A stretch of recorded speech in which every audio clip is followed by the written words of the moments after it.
Hey guys, and welcome to r/MaliciousCompliance.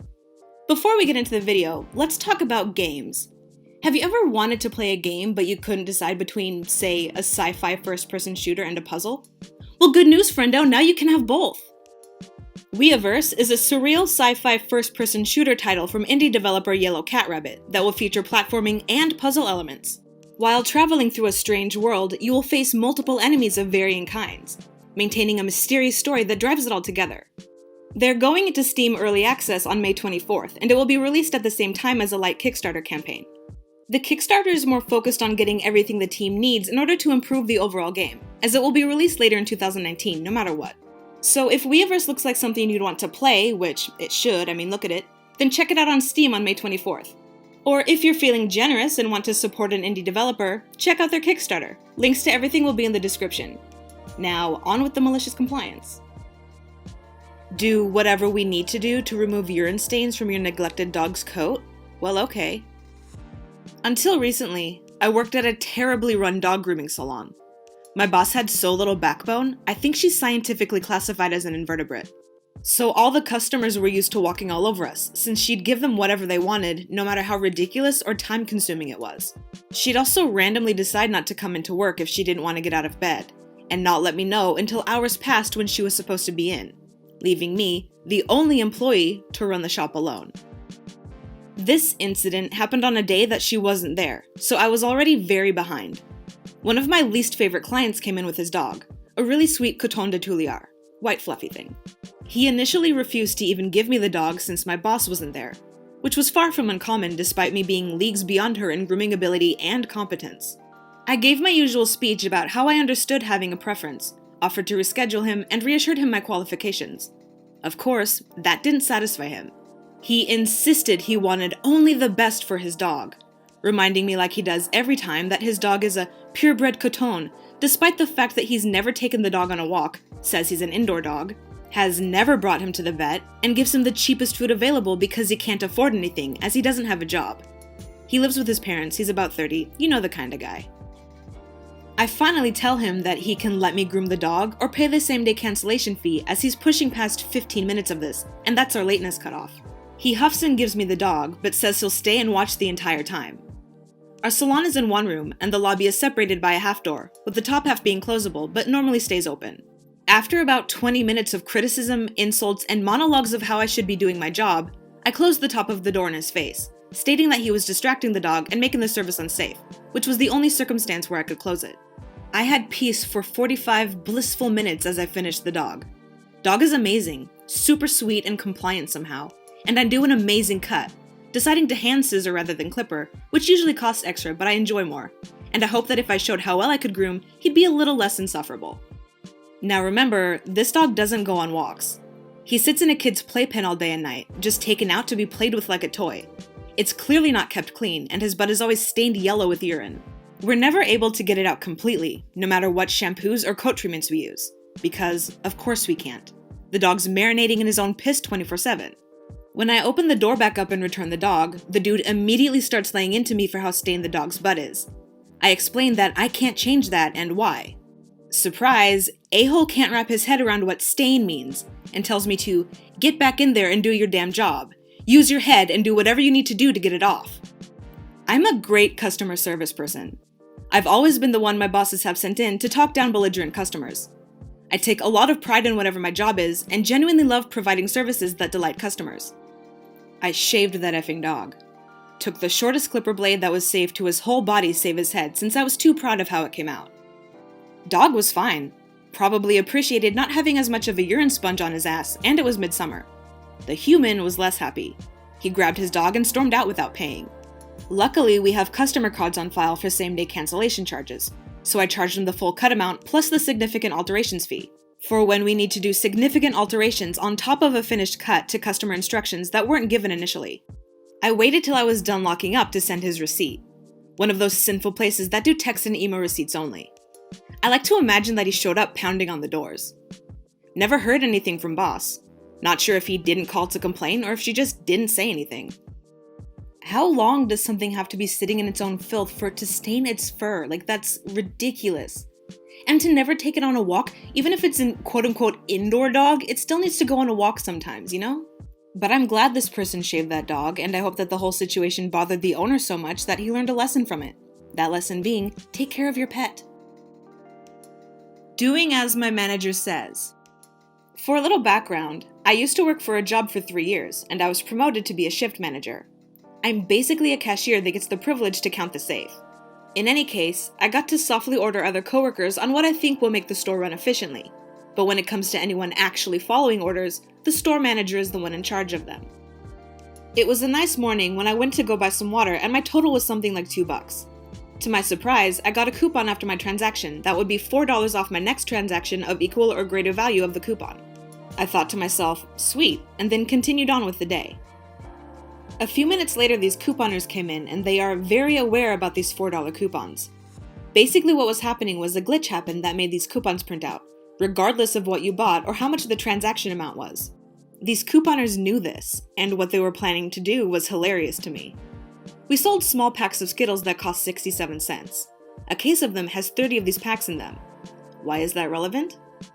These women had 2 cases of these Skittles each, and wanted to buy each pack of Skittles individually so they could get a buttload of these coupons. The cashier I was working with was very aware of this and came up to me. Me is me, CA1 is cashier 1, CA2 is cashier 2, C is couponer, and SM is store manager. CA1. Hey, these ladies are trying to buy a bunch of these Skittles to get these coupons. Me, trying to keep good customer service. Oh, well, tell her she can have 1 or 2, but we can't allow her to do that many. At this point, I go into the office and tell my store manager about the coupon glitch, and he looks at me confused. SM. There is no way buying 67 cents would spit out a $4 coupon. Me, shows him my receipt from earlier. I bought some water for $2 earlier and it gave me 1.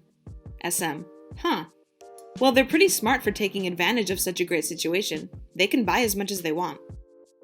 Now, listen. As someone who hated when couponers came into the store, I heard my store manager tell me this and I was completely dumbfounded. I looked him in the eye and I just stared for a solid minute. In my head, I was screaming, "Are you a freaking idiot?" But instead, I just said, "Okay," and walked back out front. I go up to my cashier, who is just about to finish the final transaction for this couponer, and I say, "I just talked to SM. She can buy as much as she wants." CA1 stares at me with intense confusion. C. Oh, bless you. I'll be right back. She grabbed her friend and went to go get 4 cases of Skittles, 2 for each of them. I now call up CA2 to come help ring out both of these ladies, as I am now going to need to be on the registers as well to ring up anyone else that comes in line. CA2 looks to me. So you say this is okay? Me. No. SM says this is okay. I would hazard a guess to say they got anywhere from $300 to $400 worth in coupons before SM comes storming out screaming. SM. Stop! Stop! The coupons are a glitch. They aren't supposed to be printing. He explains to the ladies that the coupons were not supposed to print out and that it was a glitch. Almost as if I hadn't already mentioned that. The couponers left with a wallet full of coupons, and I just shook my head as SM put his hands on his hips and had a smile that said, "Crisis averted. All in a good day's work," and then walked back to the office. He was pulled into a district meeting about the incident the next morning, and he was promptly put into review for his incompetence. This coupon glitch was a nationwide occurrence, and all in all, the company lost around $900,000 due to the incident. Our store was listed as the worst stores in the nation for printing off these coupons, printing a total of 800 coupons that day. I don't know what happened to SM after that, but I still regularly tell this story to my current coworkers, and I will never forget how angry I was about it. I don't have much to say about this story other than that manager's an idiot, but I'm really curious, those of you watching the video who either are currently working in a store or have in the past, do you have any stories about people who just abuse coupons or they want you to use it even though it's expired or whatever? Let me know in the comments. Don't want to be disturbed? Have fun losing 4 hours. I work on the railway as a guard, so my job involves checking and selling tickets, giving people travel information and advice, and, most importantly, keeping them safe and looking after them if there's an emergency. Sometimes this means telling them off if they've got their feet on the seats as well. I was working a train down from London one afternoon, checking tickets and trying to be helpful, when I came across a gentleman in an otherwise empty coach, who had his feet on the seats and massive noise-canceling headphones on his head. I asked if I could see his ticket, and if he'd be so kind as to remove his feet, but of course, he couldn't hear me. I asked again, slightly louder, and again, he ignored me. I took my carriage key and used it to rap upon the window, creating a loud and clear knocking sound that normally cuts through headphones and sleep alike, but even this did nothing. So, the final resort. I took a firm grasp on the back of his seat and gave it a shake. This was enough to get his attention. "Good afternoon, sir," said I. "Tickets, please? And would you mind keeping your feet off the seats?" "What the F do you think gives you the right to disturb me?" he said. "Well, sir, it's my job to check your tickets, so if you'd be so good as to show me yours, I'll be happy to leave you alone. But I still need you to take your feet off the seats." "Oh, piss off, you Jobsworth," he said while getting out his ticket. "I don't want to be disturbed again, do you understand?" "Absolutely, sir, but please take your feet off the seats. Or how about we put a newspaper down first? Or you could take off your shoes, perhaps." Grumbling, he found an old newspaper and spread it out on the seat opposite, before placing his still beshoed feet back up. "Also, sir," I said, "it might be a good idea to turn your headphones down a tad, otherwise you might not hear important announcements." "I've made it quite clear that I don't want to talk to you. Now piss off." Now, one of the key skills in my job is knowing when to pick your battles, and I had no desire to make more work for myself by dealing with this gentleman, and so off I pissed. A few minutes later, I had a call from control, letting me know that due to a signaling issue further down the line, my train was going to be diverted just after our next stop. As a result, we would be missing out about 90% of the stations that we had been due to call at, and would be running directly to our final destination. I called up my driver to let him know about the change in plan, and then made an announcement to my passengers. "Good afternoon, everyone. This is your guard speaking.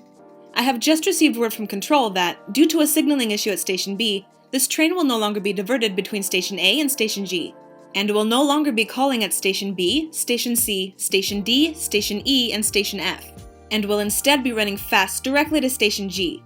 Any passengers for Stations B, C, D, E, or F should change at Station A. If you have any questions, I'll be walking through the train, so please do not hesitate to ask. Thank you." And so I walked through the train, talking to passengers, making sure they all understood what was going on and where they would now need to change in order to get to where they were going. Some of them were understandably annoyed, but I did my best to explain it all to them, and to let them know that it was beyond our control. By the time I had walked through the train, every single passenger knew exactly what they needed to do. Well, all the passengers but one. We arrived at Station A, and quite a lot of people got off. I had an 8-coach train, and now only about 20 or so passengers, so it was nice and quiet.